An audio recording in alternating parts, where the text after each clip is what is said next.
Welcome সবাইকে আমার ছোট্ট ব্লগে সকলকে স্বাগত। এখন আছি ব্যাংককের যে রিসর্টটায় ছিলাম তার মধ্যে খুব সুন্দর একটা সুইমিং পুল ছিল। আর এখন শেয়ার করব এই সুইমিং পুলের এরিয়াটা। চলুন তাহলে একটুখানি এক ঝলকে দেখিনি সুইমিং পুলের এরিয়াটা কতটা সুন্দর।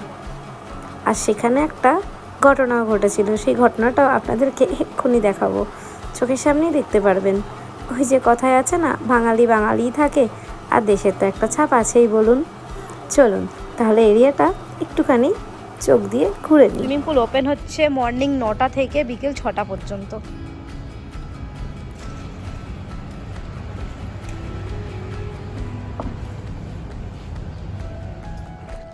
সুইমিং পুল আছে জানতাম, কিন্তু দুজন মিলে স্নান করেও যে এতটা মজা হয় সেটাও বুঝতে পারিনি।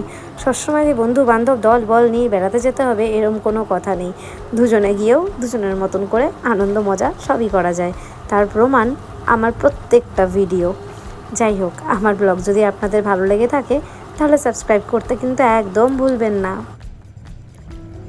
এবারও দেখাচ্ছে বিদেশিরা কিরমভাবে সুইমিং করে। চলো স্টার্ট।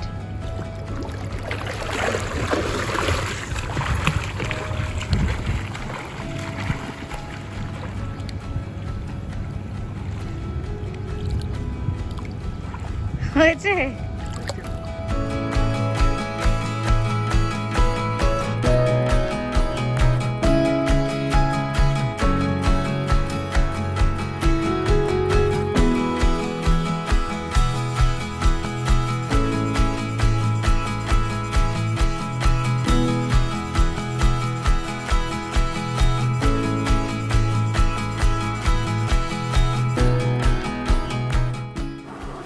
এই যা একটু আগে এই পায়রাটা কিন্তু ওপরেই ঘুরছিল চোখের সামনে, হঠাৎ করে একটা বিদেশি বিড়াল এসে ওকে তাড়া মারলো, আরও জলে পড়ে গেল।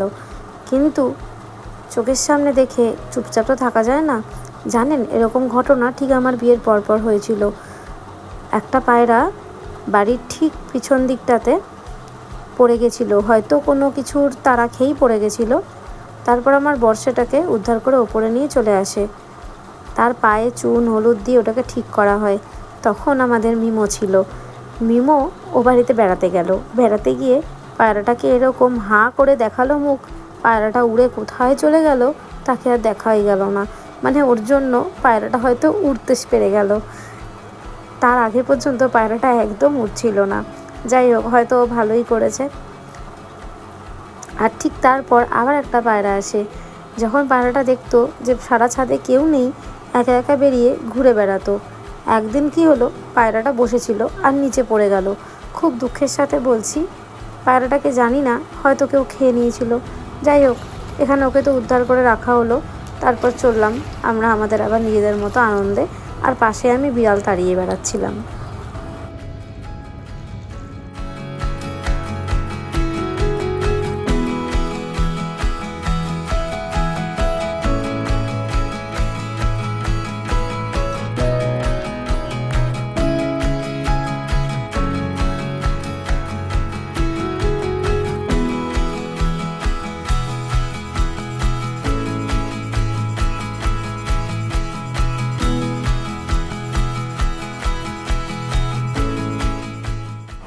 আসলে কত রকমভাবে সাঁতার কাটা যায় সেটাইও দেখাচ্ছে হয়তো।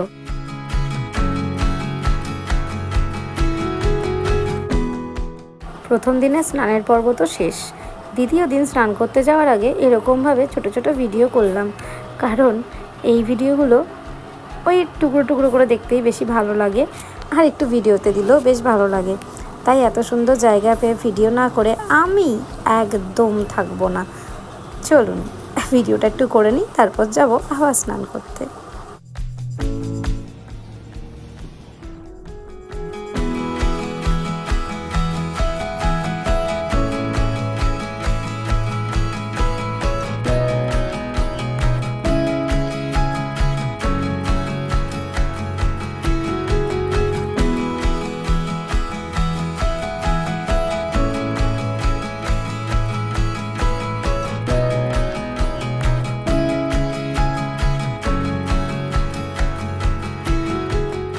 এই চলছে আমাদের ভিডিও লাস্ট টেক শ্যুট। তো তো এই শ্যুটটা করার পরে আমরা আবার স্নানের জগতে ফিরে যাব। যেমন বলা তেমন কাজ। আচ্ছা, আপনারা কি এত রকম সাঁতার দেখে সাঁতার শিখতে চান? তাহলে কিন্তু আমার কমেন্ট বক্সে কমেন্ট করে যোগাযোগ করতে পারেন। আর সাঁতারের সাথে সাথে অনেক কিছু আইটেম ফ্রি থাকবে। হ্যাঁ, সাঁতারটা কিন্তু শেখানো হবে শুধুই সুইমিং পুলে। তার জন্য আপনাকে বুক করতে হবে সুন্দর একটা রিসর্ট, নাহলে সাঁতারও কিন্তু সাঁতার শেখাতে যাবে না। যাই হোক, অনেকক্ষণ মজা হলো, অনেকক্ষণ স্নান হলো, এবার রুমে ফিরে যেতে হবে। আর রুমে গিয়েই বসে থাকলে হবে না, রুমে গিয়ে সুন্দর একটা জায়গায় আবার বেড়াতে চলে যেতে হবে, কারণ আমরা ওখানে মোটেও বসে থাকতে আসিনি, শুধু ঘুরতেই এসেছি। হয়ে এসছে, পরের একটা সুন্দর ভিডিও নিয়ে আসবো। ততক্ষণের জন্য ভালো থাকবেন, সুস্থ থাকবেন, টাটা।